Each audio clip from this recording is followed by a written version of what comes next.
Ang malunggay ay maganda sa katawan niya. Pampagatas ka sa bagong panganak.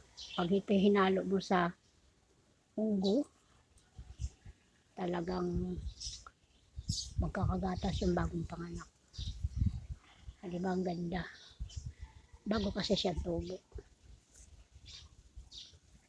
Tinanim ko to, ano lang ilang buwan pa lang. Doon ko to kinuha sa pinakamataas. Ayan. Pinutol ko pagkatapos tinanim ko dito. Kaya po. Tapos meron pa dito. Ayan.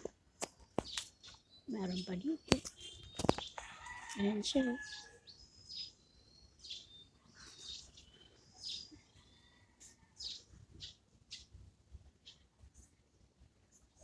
Yan ang maganda sa kanya kasi libre. Basta itusok mo lang sa lupa yung kanyang puno, tutubo ka agad. Kahit di mo nga diligan, basta basa yung lupa eh. Maganda pag pinutulang kasi maganda ang sanga. Magiging ganito siya oh. Yan. Magiging ganyan. Magiging ganun kaganda. Yan. Gamot din to. Ay nabibili nga nito yung malunggay capsule.